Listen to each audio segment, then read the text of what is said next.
students, how are you? I hope you are enjoying the videos, watching the videos and getting knowledge, learning. Learning is an you can say that never ending process. So learn, learn, learn. I hope you will learn, you are enjoying and you are achieving what you want. So through this learning you can achieve the things which you want to achieve in your life. So I hope you are getting the knowledge from our video. So welcome to the GAV Academy videos. Okay, you are getting the videos. Very soon you can join our Telegram channel that is on Facebook. आप उसको like करिए और follow भी करिए, ठीक है। Facebook पे हमारा पेज है GAV Academy का, टेलीग्राम चैनल है, डिस्क्रिप्शन बॉक्स में आपको इन्फॉर्मेशन मिल जाएगी और उससे रिलेटेड अगर आपको कोई क्वेश्चनिंग है you can ask the questions everything. So अभी हम कर रहे थे, पिछले वीडियो आपने देखा जो रिलेटेड था सारे रिफॉर्म्स के बारे में, दैट वाज यू कैन से मॉडर्न इंडिया से रिलेटेड था। आज मैं आपको थोड़ा सा एंशिएंट में लेके चलती हूँ और मैं आपको बताना चाहूँगी कि पहले मैं थोड़ा सा ये क्लियर कर दूँ कि मैं आप लोगों को बीच बीच में मॉडर्न, बीच बीच में मैं ज्योग्राफी, सिविक्स इसलिए कराती हूँ ताकि आप एक ही चीज़ से लगातार पढ़ने से या लगातार एक ही ईरा में चलने से बोर ना हो जाए। तो थोड़ा सा जस्ट अ चेंज, ठीक है। Change is very important in your life. I know it is important as well as आपको अच्छा भी लगता है। So that is very important part of your life. तो चेंज की वजह से मैं थोड़ा बहुत वीडियोज़ को टाइम के साथ भी और थोड़ा सा इसके जो सब्जेक्ट्स हैं उनको भी चेंज करने की कोशिश करती हूँ ताकि आपको इंटरेस्टिंग लगे। अगला वीडियो मैं आपकी ज्योग्राफी से रिलेटेड ले लूँगी या मैं आपकी पॉलिटिकल साइंसेज जिसको आप सिविक्स बोलते हो उससे रिलेटेड ले लूँगी। तो अभी हम करने वाले हैं क्या, that is the Mauryan empire. तो जो द मौर्यन एम्पायर क्या है ये,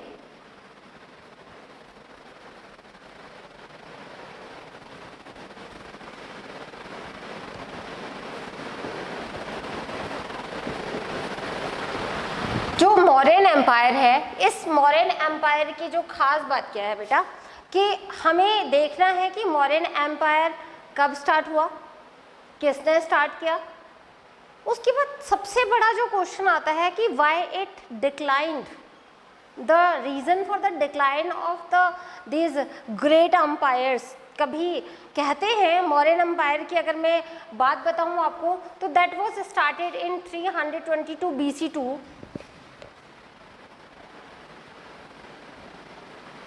184 BC, ठीक है। अब आप देखिए एक एम्पायर काफ़ी पुराना एम्पायर है, इट इज़ वेरी इम्पॉर्टेंट, ठीक है। हमारे जो इतिहास है, जो हमारी हिस्ट्री है, इसमें इस एम्पायर का बहुत बड़ा रोल है। इसने बहुत बड़े बड़े योद्धा हमें दिए हैं, एक ग्रेट किंग दिया है। तो मैं आपको बाद में बताऊंगी वो कौन से किंग हैं जो बहुत बड़ा रोल प्ले किया उन्होंने। तो अगर हम बात करें इनके फर्स्ट एम्पायर जो रूलर थे उनकी, तो वो थे चंद्रगुप्ता मौर्य, ठीक है, चंद्रगुप्ता मौर्य। लेकिन उससे पहले मैं आपको बताऊं कि चंद्रगुप्ता मौर्य से तो who was the founder of that Mauryan empire, तो that was founder was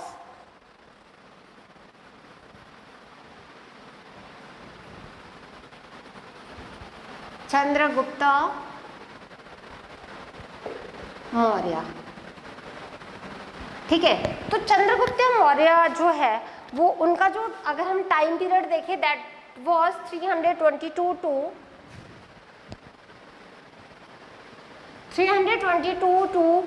298 BC, ठीक है।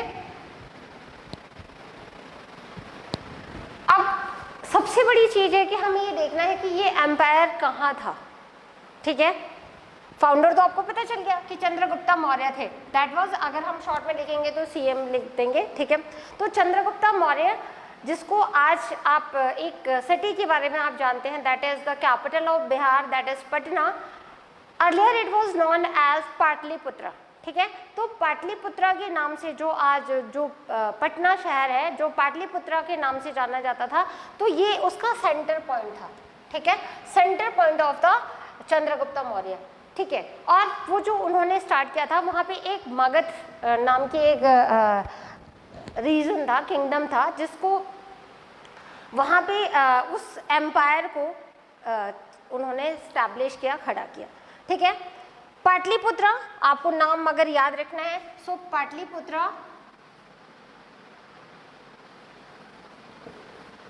पाटलिपुत्र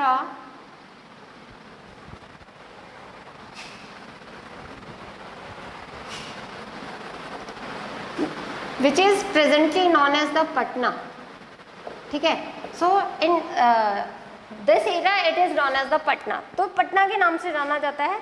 अब हम देखेंगे कि ये जो स्टैब्लिश, आपको पता है मोनार्की सिस्टम जब स्टार्ट हुई थी, जब मोनार्की सिस्टम को स्टार्ट किया गया था, या जो मोनार्की सिस्टम्स थे वो कैसे होता था, सक्सेसर्स के थ्रू होता था, यानी कि एक राजा जो है उसके बेटा ही हमेशा राजा बनता था। ये एक बहुत पुरानी रीति चली आ रही थी, ठीक है ना, एक पुराना सोच थी लोगों की कि राजा का बेटा, क्योंकि हम लोग उस टाइम, आपको पता है इंडिया बिलीव करता है कास्टिज्म में, इंडिया बिलीव करता था कास्टिज्म में, और ये सिर्फ इंडिया में ही नहीं बाकी देशों में भी चलता था। सक्सेसर्स हमेशा रॉयल फैमिली के ही लोग होते थे, ठीक है। अगर एक दो लोग राजा बने तो वो किस्मत की बात थी कि वो किसी और क्लैन से आके बन गए। तो अब हम यहाँ पे यही बात करने वाले हैं कि आखिर जो चंद्रगुप्त मौर्य कौन थे, कहाँ से आएंगे, ठीक है। तो बहुत लोगों का ऐसा मानना है कि चंद्रगुप्त मौर्य जो हैं वो किसी रॉयल फैमिली से बिलोंग नहीं करते थे, बल्कि ये जो थे, ये बहुत सारे लोगों की ऐसी धारणा है कि इनका जो ओरिजिन था, ओरिजिन ऑफ चंद्रगुप्त मौर्य, ऐसा कुछ लोग मानते हैं कि ये क्षत्रिय थे, ठीक है, क्षत्रिय क्लैन से बिलीव करते थे। तो क्षत्रिय का काम वॉर करना था, वॉरियर होता था, वो राजा हो सकता था। लेकिन कुछ लोगों का आज भी ऐसा मानना है, अगर हम अपने पुराणों की बात माने, ठीक है, तो बुद्धिस्ट टेक्स्ट जो है,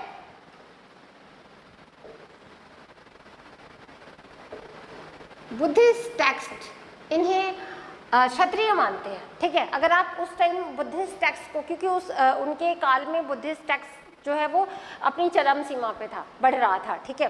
तो बुद्धिस्ट जो है वो ये मानता है कि इस जो मौर्यन एम्पायर है, जो इनके जो राजा थे वो कहाँ से थे, वो क्षत्रिय थे। तो कोई नई बात नहीं है कि वो राजा बने, लेकिन हमारे जो पुराण हैं वो मानते हैं कि ये एक जो मौर्य एम्पायर है वो एक शूद्र क्लैन था, ठीक है। और ये कौन मानता है, हमारे पुराण मानते हैं, ठीक है ना।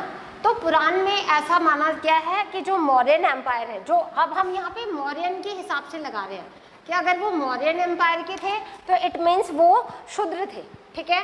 लेकिन बुद्धिस्ट क्या मानते हैं कि ये क्षत्रिय थे, ठीक है। और अब हम अगली बात करते हैं, कुछ लोग मानते हैं कि वो वैश्य के परिवार से थे, यानी कि वो जो एक कास्ट हुआ करती थी उस टाइम बहुत, या आज भी है वो प्रेजेंट, वैश्य यानी कि जो बनिया होते हैं वो उस क्लैन से बिलोंग करते थे। तो अभी हम इसके बारे में कुछ कह नहीं सकते ओरिजिनलिटी के बारे में कि उनका ओरिजिन कहाँ से हुआ था और कैसे हुआ था, लेकिन अब हम देखेंगे कि तो फिर ये राजा कैसे बने। हमारा अगला क्वेश्चन, सबसे मेन क्वेश्चन यही आता है कि ये राजा कैसे बने। इनको एज अगर हम नाम देते हैं कि वो राजा है, ठीक है, तो वो राजा कैसे बने, तो क्योंकि उनके फादर का कहीं नाम नहीं आता है, कहीं जिक्र नहीं आता है कि वो एक राजा थे या नहीं थे। तो इतनी बड़ी डायनेस्टी उन्होंने कहाँ से, इतना बड़ा किंगडम उन्होंने कैसे स्प्रेड कर दिया। अगर हम बात करें उस टाइम पे, तो कहते हैं कि नॉर्थ इंडिया और most of the half of the central India Mauryan empire के अंडर में था, बहुत ही ज़्यादा स्प्रेडेड था, ठीक है। तो इन्होंने जो है वो नंदा डायनेस्टी को हराया था, ठीक है। सो नंदा डायनेस्टी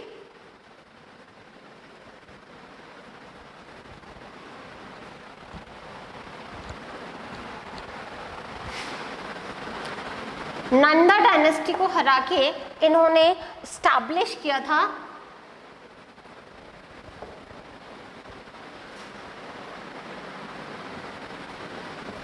द मौर्यन।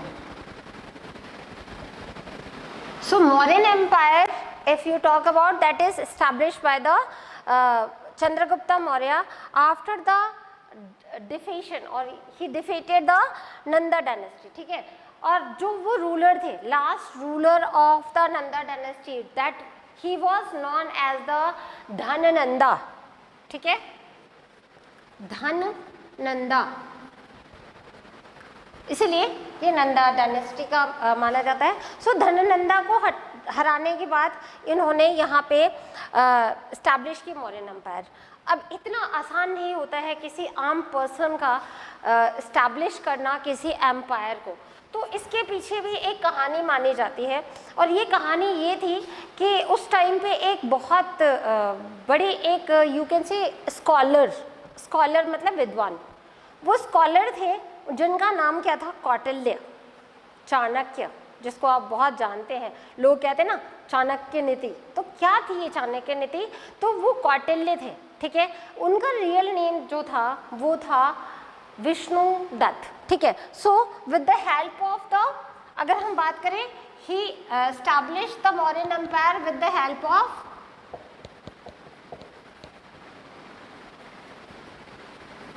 विष्णुदत्त या फिर कौटिल्य। अब मैं आपको बताऊं कि कौटिल्य कौन थे। कौटिल्य जो है, अगर हम अर्थशास्त्र को पढ़ें, या एक बहुत इम्पॉर्टेंट बुक है उस एज की, उस ईरा की, that is known as the Indica, तो हमें इसके बारे में जो नॉलेज मिलती है, मैं उसके रेफरेंस से आपको बताना चाहूँगी कि वो जो बुक थी दैट वाज विष्णुदत्त शास्त्र के नाम से जाना जाता है। और ऐसा माना भी जाता है कि अर्थशास्त्र के जो ओरिजिनेट जो हुआ है वो विष्णुदत्त के विचारों से हुआ है। तो विष्णुदत्त यानी कि कौटिल्य यानी कि चाणक्य, ठीक है, जिसने अर्थशास्त्र को लिखा। ऐसा कहते हैं कि क्या हुआ एक बार कि वो धननंदा के यहाँ काम करते थे, ठीक है, एज अ एडवाइज़र आप कह सकते हैं। तो वो उनके दरबार में काम करते थे, कोर्टियर थे वहाँ पे। और किसी वजह से धननंदा ने भरी सभा में कौटिल्य का बहुत बड़ा अपमान कर दिया, ठीक है। बहुत बड़ा अपमान करने की वजह से वो बहुत ही आहत हो गए इस बात से, वो दुखी हो गए। वो एक ब्राह्मण थे और उनका अपमान जब हुआ तो वो अपना इस अपमान को बर्दाश्त नहीं कर पाए और राजा ने तो उनको देश निकाला दे दिया। यानी कि उस टाइम राजा के पास इतनी पावर होती थी कि राजा ने उसको बोला कि भाई आपको मेरे राज्य में नहीं रहना, आप यहाँ से जाओ। तो ऐसा कहते हैं कि वहाँ से जब विष्णुदत्त चले और वो अपनी इस अपमान को बर्दाश्त नहीं कर पाए, तो उन्होंने कहा कि उन्होंने ऐसी कसम खाई, ऐसी तपस्या की, यू कैन से, वो उन्होंने एक बहुत बड़ा कसम को पूरा करने के लिए वो एक ऐसे पर्सन को ढूंढने लगे कि जो इस नंदा डायनेस्टी को ख़त्म कर दे, ठीक है। अब उस नंदा डायनेस्टी को ख़त्म करने के लिए एक बहुत अच्छे वॉरियर की ज़रूरत थी। तो उन्होंने क्या किया, चंद्रगुप्ता मौर्य को सोच लिया कि तब चंद्रगुप्ता मौर्य कुछ भी नहीं थे अगर देखा जाए तो उन्होंने उनको स्किल्ड किया, उनको इस लायक बनाया कि वो एक राजा बन सके। और ना वो सिर्फ राजा बन सके, वो नंदा डायनेस्टी को हरा के और अपना एक अंपायर खड़ा कर सके, जिस अंपायर का नाम उन्होंने बाद में मौर्यन अंपायर रखा। तो ये बहुत बड़ी बात थी कि ये उन्होंने किसी अंपायर को स्टैब्लिश करवाने में पूरी तरीके से जो हेल्प की थी, दैट वाज द विष्णुदत्त और कौटिल्य और you can say the Chanakya, ठीक है। तो ये तो रही बहुत इंपॉर्टेंट सी बात कि उन्होंने ये सब कुछ किया। अब मैं थोड़ा सा आपको चंद्रगुप्त मौर्य की लाइफ के बारे में बताऊंगी कि वो जो थे उन्होंने, अब हमने क्लैन तो देखा कि वो कहाँ से आए, और हमने ये भी देखा कि उनको कैसे वो राजा बने, किसकी हेल्प से वो राजा बने, ठीक है। लेकिन जो सबसे बड़ी बात ये होती है कि जो धननंदा को जब उन्होंने हराया और उन्होंने अपने अंपायर को स्टैब्लिश किया, तो उन्होंने पीछे मुड़ के नहीं देखा, ठीक है। उन्होंने हराया और उसके बाद वो स्प्रेड करते रहे अपने किंगडम को। उस टाइम का माना जाता है कि मौर्यन एम्पायर एक बहुत ही स्ट्रॉन्ग एम्पायर था, ठीक है। इतना एम्पायर स्ट्रॉन्ग था कि उन्होंने हाफ ऑफ द इंडिया, अगर हम बात करें आज के टाइम का, अगर आप मैप देखें तो आपको पता है पाकिस्तान, जो आज के प्रेजेंट पाकिस्तान है, बांग्लादेश है, और भी बहुत सारे एरियाज जो थे वो हमारे इसके अंडर में आते थे। तो उन्होंने क्या किया कि उन सबको स्टैब्लिश करना शुरू कर दिया। अब क्या हुआ कि ऐसा माना जाता है कि उन्होंने एक वॉर किया और उस वॉर में उन्होंने इन 305 he defeated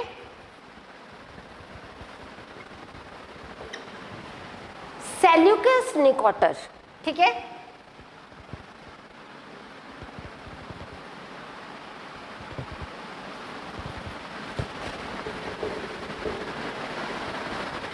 सेल्यूकस निकोटर, तो जो सेल्यूकस निकोटर था जो वो actually he was from Greek, he is a Greek person, means Greece से था वो, ठीक है। तो सेल्यूकस जो है वो ग्रीस से आया था, ठीक है। अब उन्होंने उसको हराया, ठीक है। ना सिर्फ हराया, ना सिर्फ सेल्यूकस को हराया, बल्कि सेल्यूकस की बेटी जो है हेलेन से उन्होंने शादी भी कर ली, ठीक है। So he married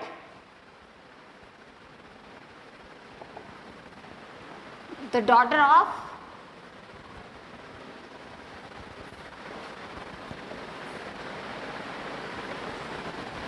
Seleucus Nicator, ठीक है। सेल्यूकस निकोटर को उन्होंने हराया और उसके बाद उनकी बेटी से शादी कर लिया। उसके अलावा अब क्या होता है, डाउरी सिस्टम चलता है, ठीक है। डाउरी सिस्टम में क्या होता है,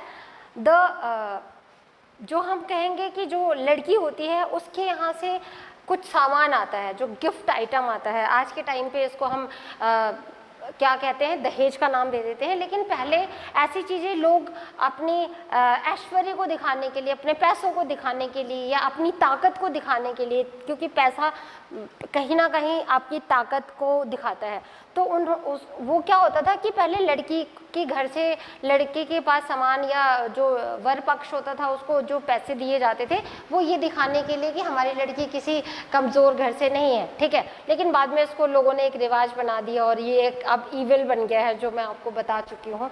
तो जब उसने सेल्यूकस निकोटर की बेटी से शादी किया तो आपको मैं बताऊं कि सेल्यूकस निकोटर को उसने खुद, अब मैंने अभी क्या बात की कि लड़की के यहाँ से लड़के को जो है वो पैसे दिए जाते हैं, ठीक है ना, या गिफ्ट दिया जाता है।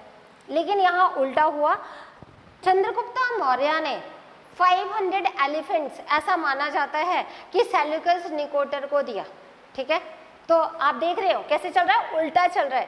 सेल्यूकस निकोटर को खुद चंद्रगुप्त मौर्य ने 500 एलिफेंट्स एज अ गिफ्ट दिया, बिकॉज उन्होंने उसकी बेटी से शादी कर ली थी, ठीक है। और उसके बाद उसके कई प्रोविंसेस भी उन्होंने उनको दिए थे कि जो प्रोविंसेस उसके पास थे, जो क्योंकि वो बहुत स्प्रेडेड था, मैंने आपको बताया उसका एम्पायर बहुत ज़्यादा फैला हुआ था, तो ऐसे एम्पायर्स को भी उसने एज अ गिफ्ट दिया सेल्यूकस निकोटर को, ठीक है।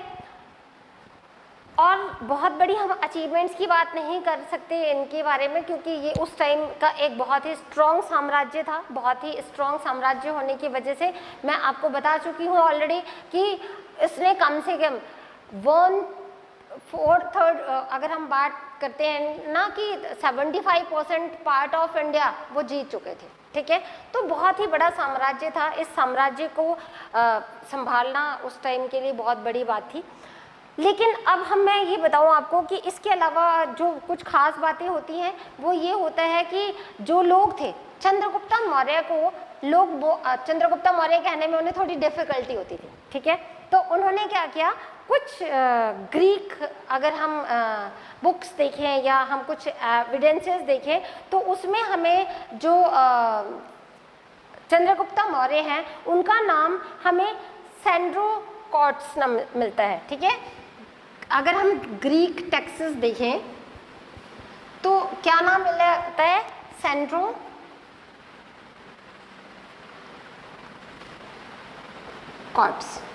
ठीक है। मे बी उन्हें प्रोनाउंसिएशन में प्रॉब्लम होती होगी, और they have given their own name, क्योंकि ऐसा होता है ना कि हमको, अब हम क्या बोलते थे, अलेक्जेंडर को एक नया नाम देते थे, that is called the Sikandar, ठीक है, क्योंकि हमारे लिए सिकंदर का एक अपना ही मीनिंग है, but his real name was Alexander. तो अलेक्जेंडर का रियल नाम, सॉरी, सिकंदर का रियल नेम तो अलेक्जेंडर था, लेकिन इंडिया ने उसको अपने हिसाब से रख लिया। ऐसे ही आपको पता होना चाहिए, दैट वाज द पुरु, जो एक बहुत बड़े अलेक्जेंडर के साथ उनकी बहुत बड़ी युद्ध हुआ था, और उस युद्ध में उन्होंने अपने आप को अलेक्जेंडर का वेसल बनने से मना कर दिया था। तो उनका रियल नाम तो पुरु था, लेकिन अगर आप बाहर के इतिहास को पढ़ेंगे तो वहाँ के इतिहास में इनका जो नाम है वो किस नाम से जाना जाता है, that is the king Porus, ठीक है। तो इसलिए हम नहीं कह सकते कि उन्होंने ये नाम क्यों दिया होगा, मे बी उनको प्रोनाउंसिएशन में प्रॉब्लम होती होगी, या हो सकता है कि उनको कोई और प्रॉब्लम होती हो। तो एस को हम यहाँ पे क्या करेंगे, साइलेंट रखेंगे, और एंड्रोकॉर्टिस नाम के से हम इनको बता सकते हैं। चंद्रगुप्त मौर्य अपने लास्ट टाइम में बहुत अच्छा एम्पायर चलाया उन्होंने, ठीक है, बहुत सारे अचीवमेंट्स हैं, तो इनके लिए बहुत ज़्यादा हमें इनके वॉर्स के बारे में डेफिनेशंस देने की ज़रूरत नहीं है। तो इनके टाइम पे मैं आपको बताना चाहूँगी कि एक जो मैगस्थनीज नाम का एक एम्बेसडर आया था, जिसको हम आज के टाइम पे राजदूत कहते हैं, उस टाइम पे भी होता था। तो चंद्रगुप्त मौर्य के टाइम पे एक जो एम्बेसडर आया, उसका नाम था मैगस्थनीज, ठीक है, Megasthenes.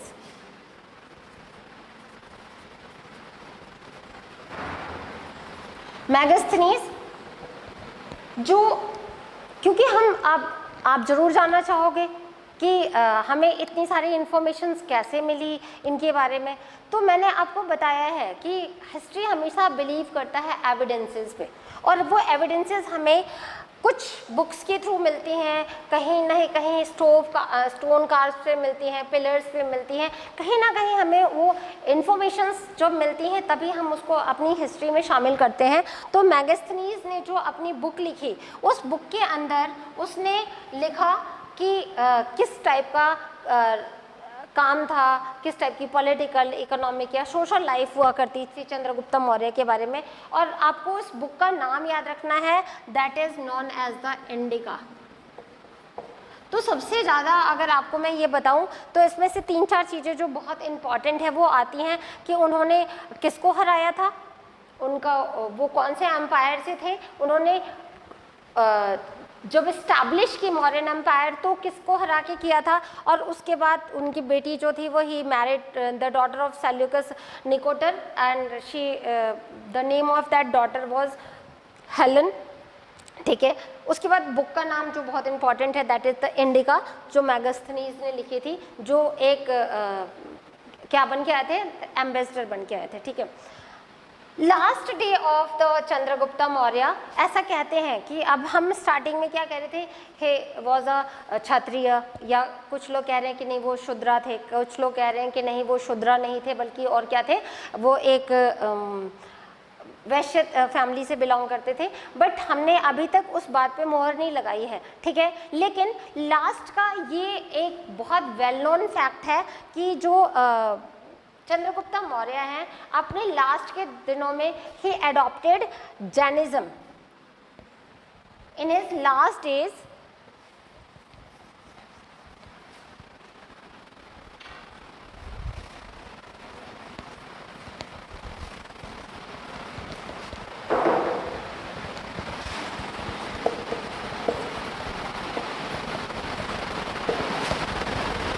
In his last days, he adopted Jainism. अब आपको पता ही है कि जैनिज्म क्या है, ठीक है, एक धर्म है, उस टाइम बहुत पॉपुलर था, ठीक है। जैनिज्म और जो बुद्धिज़्म है, ये दोनों धर्म जो हैं वो पैरेलल ही अगर मैं कहूँ तो फ्लरिश हुए थे, तो उन्होंने जैनिज्म को अडॉप्ट कर लिया था, ठीक है। मैं आपको इस धर्म के बारे में स्पेशल इसलिए बता रही हूँ क्योंकि ये जो एक धर्म होता है जैनिज्म, यहाँ पे एक तरीका होता है जिसको हम निर्वाणा कहते हैं, ठीक है, निर्वाणा।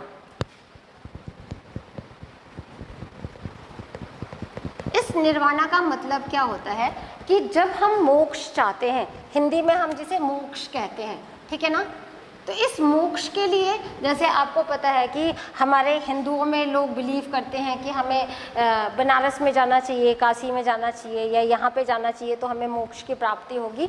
तो उसके लिए अलग अलग लोग एक उम्र के बाद पूजा पाठ शुरू कर देते हैं और धर्म कर्म की या चारों धाम की यात्राएं करने लग जाते हैं। तो बहुत सारे रिचुअल्स फॉलो किए जाते हैं। अगर हम मुस्लिम धर्म की बात करें तो हज जाना शुरू कर देते हैं लोग कि भाई हमें अब अच्छे काम करना चाहिए, अब हमारी उम्र निकल गई, हम अपनी जिम्मेदारियों से मुक्त हो गए। ऐसे ही जो जैन धर्म होता है इसमें भी जब मोक्ष की आपको चाहत हो जाए, जब आप निर्वाण में आना चाहते हैं, जब आप इस दुनिया से अब आपका मन भर गया, अब आपको लग रहा है कि बस अब हमें मुक्ति चाहिए, तो उसमें क्या होता है, एक रिचुअल होता है जिसमें लोग अन्न और जल का त्याग कर देते हैं, ठीक है, starvation.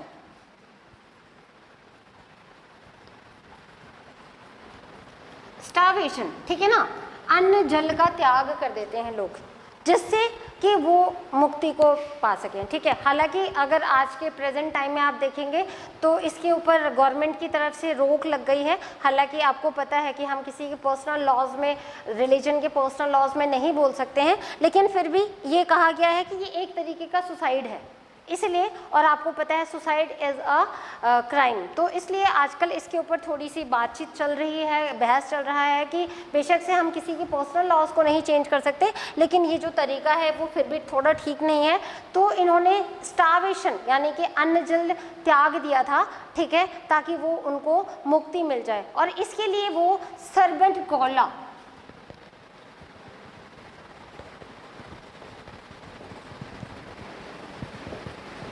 that is, it is also in Karnataka, present time it is इन कर्नाटका, ये वहाँ पे चले गए थे, ठीक है, और वहाँ पे जाके उन्होंने निर्वाणा को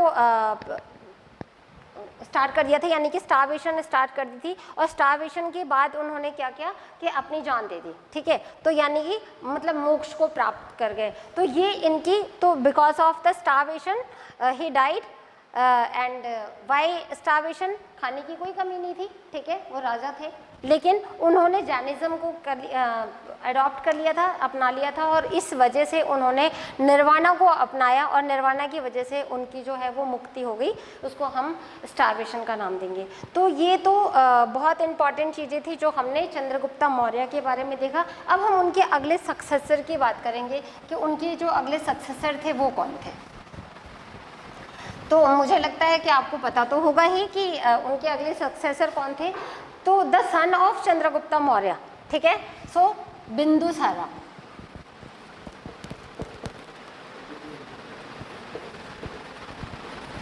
the next ruler of the Mughal empire he is the Bindusara. Bindusara जो थे वो 298 BC से लेके 273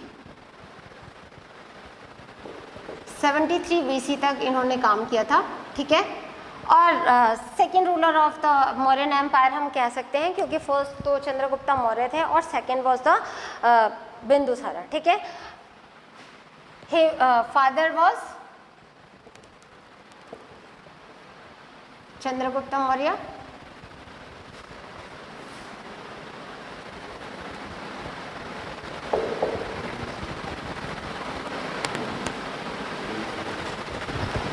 so father was the Chandragupta Maurya, ठीक है।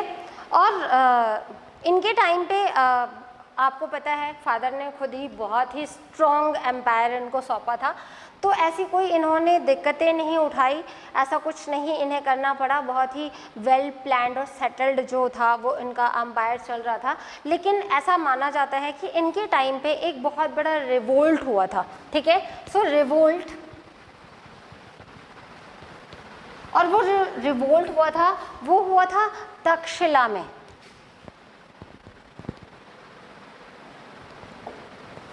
ठीक है, पर आज के टाइम पे लोग इसको तक्षशिला को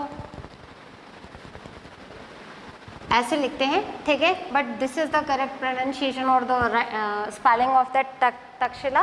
सो तक्षशिला में हुआ था ये रिवोल्ट, और कहते हैं कि बहुत ही स्ट्रॉन्ग रिवोल्ट था ये, और इस रिवोल्ट को सेटल्ड करने के लिए, इस रिवोल्ट को कंट्रोल करने के लिए बिंदुसारा ने अपने बेटे किसको भेजा था, बता सकते हैं आप, अशोका को। So Ashoka, yes, that Ashoka a great king of India, ठीक है, तो ग्रेटेस्ट मौर्यन एम्पायर का एक बहुत बड़ा रूलर अशोका इस रिवोल्ट को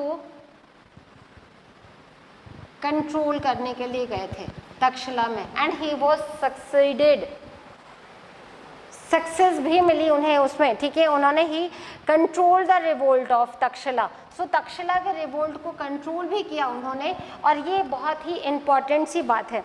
ऐसा कहते हैं कि क्योंकि इन्होंने सेंट्रल पार्ट ऑफ इंडिया तक तो जीत हासिल कर ही ली थी चंद्रगुप्ता मौर्य ने, तो बिंदुसारा ने थोड़ा और उनकी टेरिटरी को एक्सटेंड किया, अपने मौर्यन एम्पायर को एक्सटेंड किया, और एक्सटेंड करते हुए उन्होंने he won the state, you can say Mysore, that is present in the Karnataka state, present time it is in the Karnataka state. So Mysore, वो मैसूर को उन्होंने जीता और अपनी टेरिटरी को, यानी कि हम ये कह सकते हैं दैट इज साउथ में पहुंच गए वो, ठीक है। अभी तक हम सेंट्रल पार्ट तक पहुंचे थे इंडिया के, हमने देखा चंद्रगुप्ता मौर्य ने सेंट्रल पार्ट को जीता था, लेकिन अब वो चंद्रगुप्ता मौर्य के बाद बिंदुसार ने साउथ में एंटर कर लिया, यानी कि वो साउथ में चलना शुरू हो गया और उन्होंने स्टेट ऑफ मैसूर को साउथ में जीत लिया, ठीक है। इसके अलावा अगर हम फिर से बात करें कि इनके राज्य में उस टाइम कौन सा एम्बेसडर आया था, ठीक है,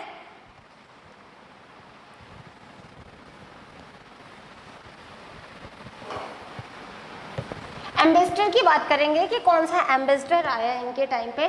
सो एम्बेसडर जो है इनके टाइम पे दो एम्बेसडर्स आए थे, एक तो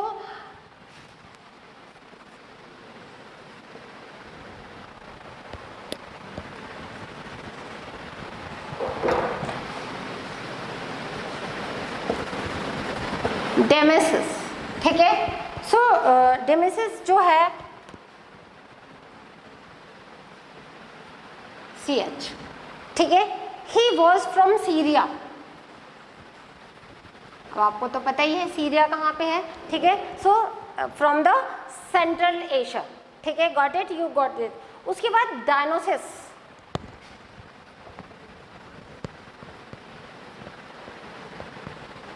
yes, डायनोसिस, and he was from Egypt. So Egypt, आपको ये भी पता है इजिप्ट जो है वो यूनान को बोलते हैं, सो यूनान से आया था। सो ये दो एम्बेसडर्स आए थे during the period of the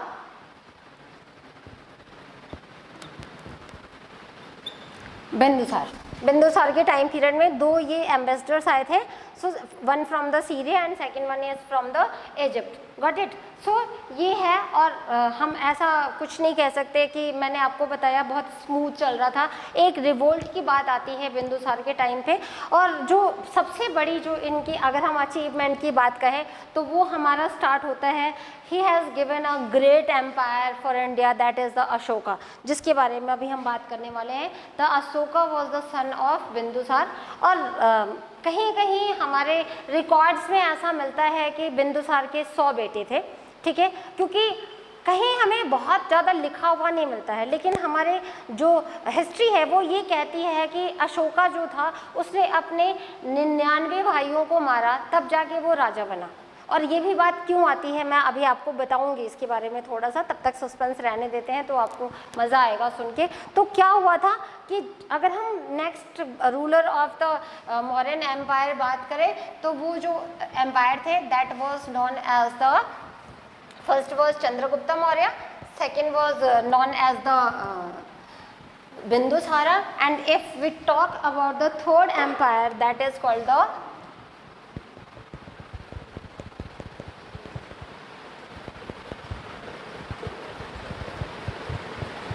ठीक है, so the third If we talk about the third empire, that was the Ashoka. Ashoka the great के नाम से जाना जाता है, the greatest empire of the, और you can say ruler of the Mauryan empire.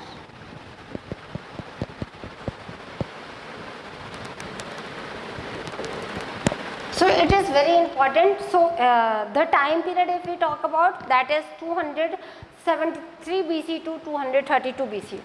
273 BC to 232 BC.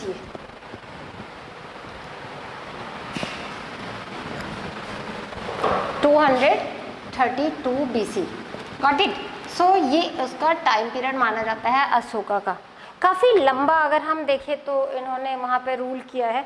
फिर वही वाली बात कि ऐसा नहीं था, ये जो रूलर था सब कुछ इस्टेब्लिश्ड. आप देख सकते हैं कि इंडिया का काफ़ी हिस्सा जो है वो साउथ में भी बिंदुसार जो है वो पहुँच चुके थे और बहुत लंबा साम्राज्य फैला हुआ था और बहुत अच्छे से चल रहा था उस युग को हम अगर बात माने तो.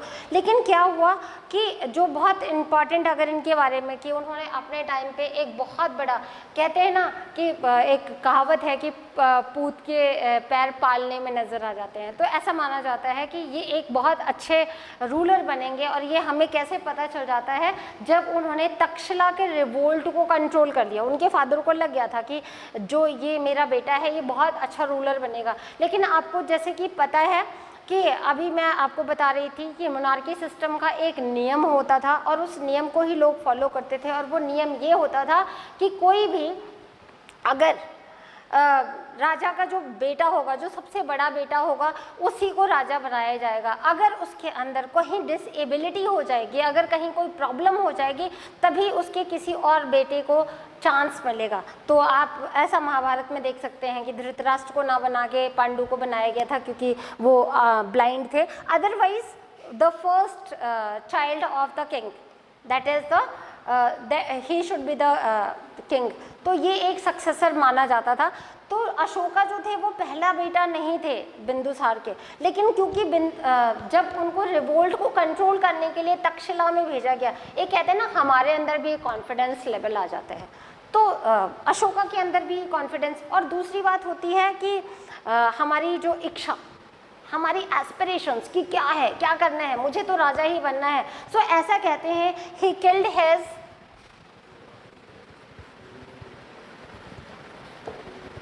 99 brothers to become the king.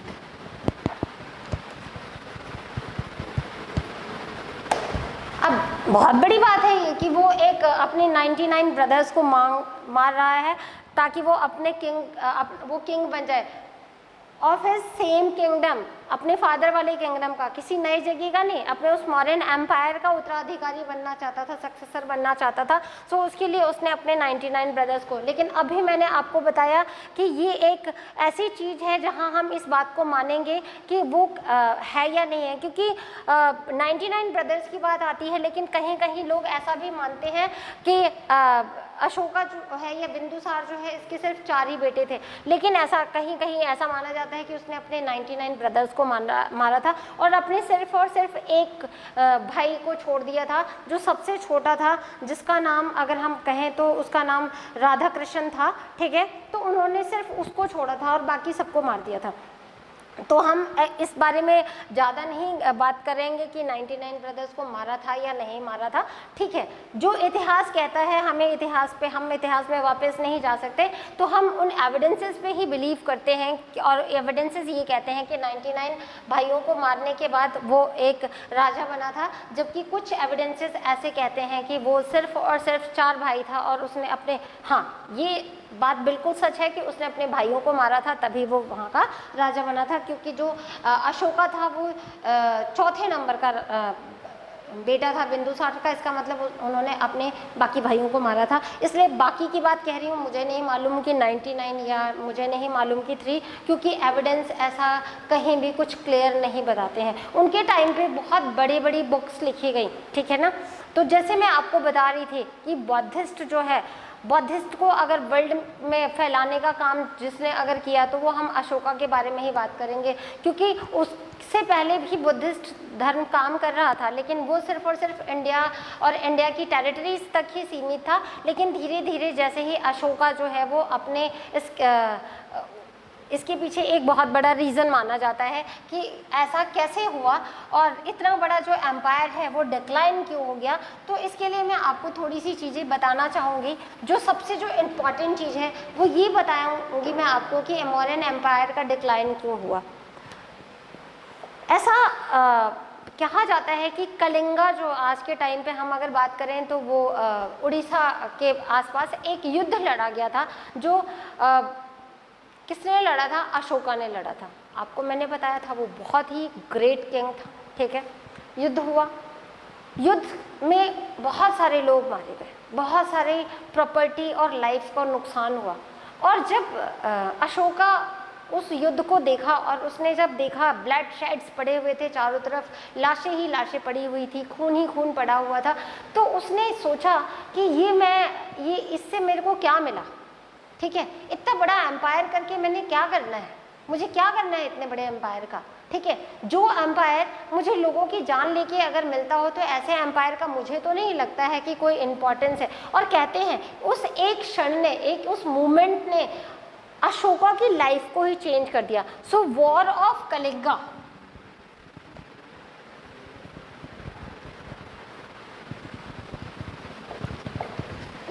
so war of Kalinga he fought in 261 BC, ठीक है।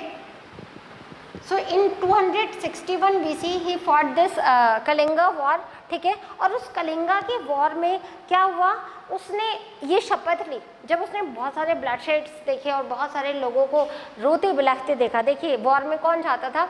मैन, ठीक है ना। तो वॉरियर्स कौन होते थे? सोल्जर्स कौन होते थे? आदमी होते थे, मेल पर्सन्स होते थे। तो जब उनकी डेथ होती है तो जो फीमेल होती है, जो उनके बच्चे होते हैं, वो सबसे ज़्यादा सफ़र करते हैं। घर में जो अर्निंग हैंड होता है, जो हेड ऑफ़ द फैमिली होता है, अगर उसको कुछ हो जाता है तो सबसे ज़्यादा तकलीफ जो है वो उसकी फैमिली को होता है। ये जो फैमिली थी वो कलिंगा वॉर में जितने भी लोग मारे गए वो सबके सब रो रहे थे, बिलख रहे थे। और जब उन्होंने जाके वॉर फील्ड में देखा तो चारों तरफ लाशें ही लाशें पड़ी हुई थी और चारों तरफ खून ही खून पड़ा हुआ था।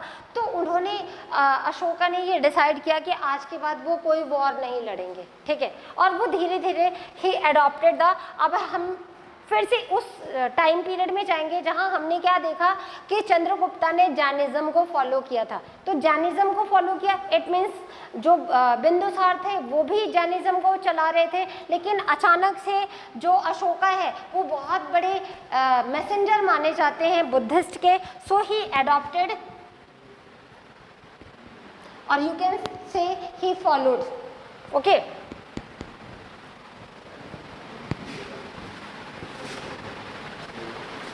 Buddhism.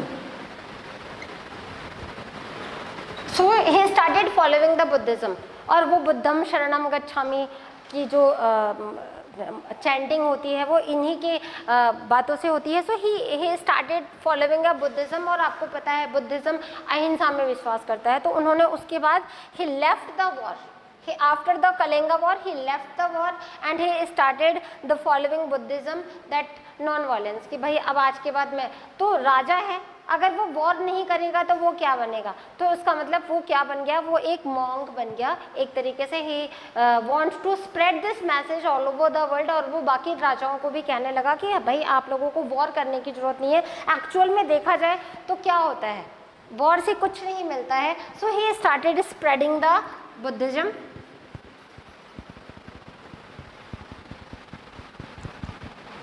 So he started spreading Buddhism. और उसके लिए अगर हम माने तो उसने जो सबसे बड़ा, कहते हैं कि हम अपने बच्चों को क्यों पालते हैं? अपना ध्यान रखने के लिए हम अपने बच्चों को पालते हैं ताकि वो हमारे साथ रहें। जो सुख हमें अपनी फैमिली के साथ मिलता है, जो हमें अपने परिवार के साथ मिलता है, वो दुनिया में कहीं भी नहीं मिलता। आपको भी लगता होगा कि अपने पेरेंट्स के साथ अपने या आपको आपके पेरेंट्स को आपके साथ जो सुख जो आराम मिलता होगा वो कहीं भी नहीं मिलता होगा। लेकिन अशोका ने at the last moment of his life, जब उसे लगा कि अब उसे वॉर छोड़ दिया उसने और लोगों तक मैसेज पहुंचाना चाहिए, तो उसने अपने बेटे महेंद्र को the son of the Ashoka and the daughter Sanghamitra,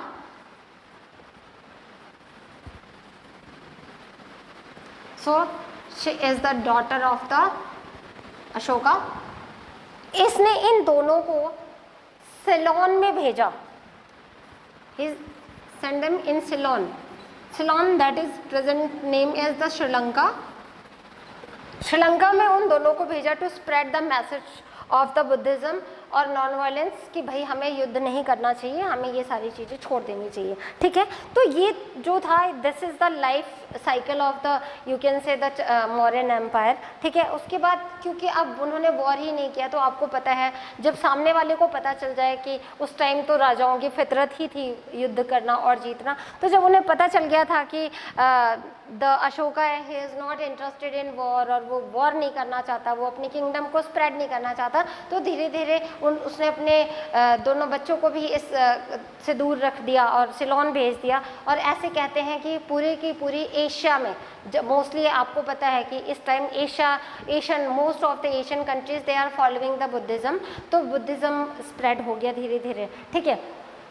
अब हम ये देखेंगे, ये तो रही उसकी, इसको जो अशोका है, इसके जो नाम है, लोग इसके नामों को, क्योंकि after the leaving of the war उसने वो बहुत ही पॉपुलर हो गया, तो लोगों ने उस टाइम, अगर हम बुद्धिस्ट टेक्सेस देखें तो बुद्धिस्ट टेक्सेस में इसका नाम देवप्रिय रखा गया है।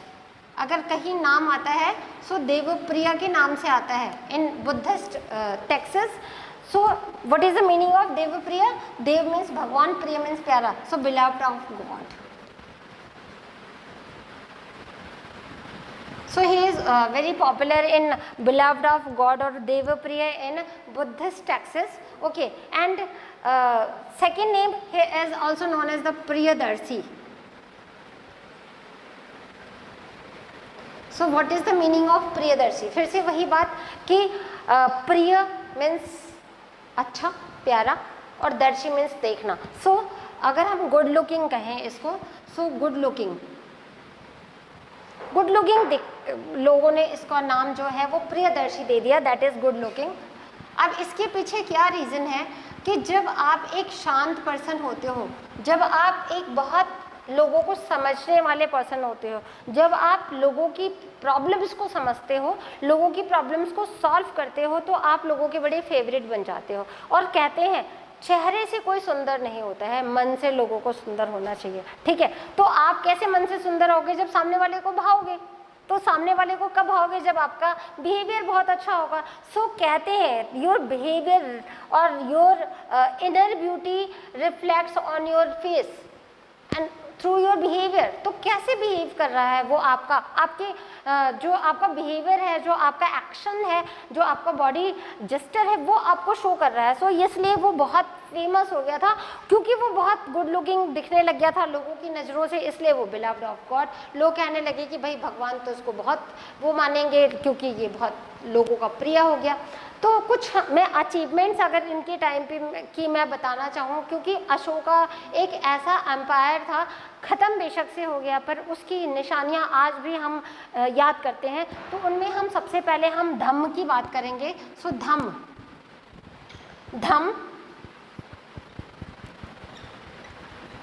अगर हम धम्म की बात करें सो दैट इज द धर्मा, ठीक है।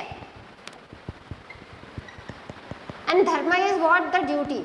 धर्म का मतलब किसी रिलीजन से नहीं होता है। अगर आप किसी भी रिलीजन को अगर आप एक्सप्लेन करें, तो मैं आपको बताऊं, किसी भी रिलीजन, कोई आपको रिलीजन आपको गलत बातें नहीं सिखाता है। हर रिलीजन आपको बिहेवियर अच्छा करना सिखाता है। And what is that behavior? That is behavior to do your duties. And what is the duty of a human?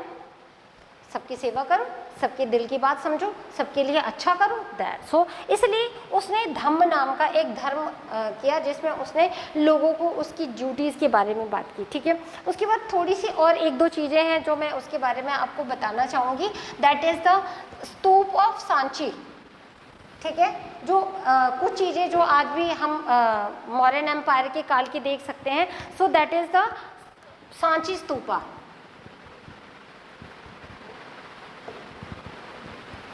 ठीक है।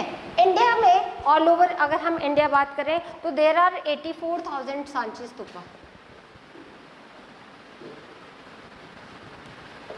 ठीक है। एंड दैट इज व्हाट, ये जो सांची के स्तूप हैं ये कितने हैं, ये 84,000 है। और अभी हम बहुत फेमस जो है वो एमपी में है, ठीक है। तो एमपी का ये जो सांची का स्तूप है ये बहुत फेमस है। उसके बाद अशोका पिलर, ये जो अशोका का पिलर है जो ये आपको पता है सारनाथ में है, ठीक है। और अशोका के पिलर की जो खास बात हम बात करें कि वो अशोका के पिलर से आपको पता है कि हमने अपना नेशनल एम्बलम में वो जो हमें दिखते हैं, आप सिक्के पे भी देख सकते हो और आप हमारे किसी भी इंडिया के डॉक्यूमेंट्स पे जो हमारे गवर्नमेंट डॉक्यूमेंट्स होते हैं उसमें आपको दिखते हैं। तो एक्चुअली वो 4 शेर हैं जो बैक टू बैक बैठे हुए हैं, तो हमें 3 एक बार में सिर्फ 3 ही विजिबल हैं, तो वो हमें दिखते हैं। There are 4 lines and they have sitting in 4 different directions, there are 4 directions, so they are sitting north, south, east and west, तो ये हैं। उसके बाद आपको पता है अशोक चक्रा, सो अशोक चक्रा जो है वो आपको पता है, अशोक चक्रा ये हमने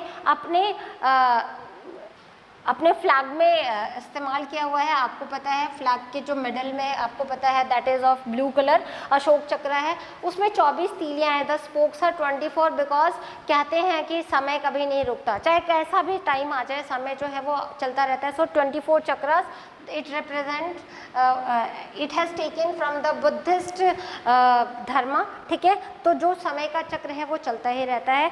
तो ये जो कुछ इन्फॉर्मेशंस हैं जो हम बता सकते हैं कि है, आज भी हम अशोका की बहुत सारी चीज़ों को अपनी लाइफ में यूज़ कर रहे हैं, हमारे नेशनल उसमें यूज़ होता है। तो आपने ये देखा, ये सारी चीज़ें हमारे लिए बहुत इंपॉर्टेंट है, इनको समझना है, आपको याद करना है। और हिस्ट्री सिर्फ पढ़ने एग्ज़ाम्स को पास करने के लिए नहीं बल्कि लाइफ में अडॉप्ट करने के लिए होती है। आपको सीखना है, इसको लाइफ में अडॉप्ट करना है। मैं उम्मीद करती हूँ आपको ये वीडियो बहुत अच्छी लगी होगी, आपने कुछ ना कुछ ज़रूर सीखा होगा। कुछ और इन्फॉर्मेशंस अगर आप लेना चाहते हैं तो आप उसको कमेंट में लिखें, ठीक है। जैसे मैं पहले भी बता चुकी हूँ, जीएवी एकेडमी की अपनी एक टेलीग्राम चैनल है जो आपको इसके बारे में सारी नॉलेज आपको डिस्क्रिप्शन बॉक्स में मिल जाएगी, as well as you just like and follow the Facebook page of the GAV academy Telegram channel, ठीक है। वीडियोस देखते रहिए, एंजॉय करिए, सीखिए। Hope you enjoyed. Best of luck, thank you.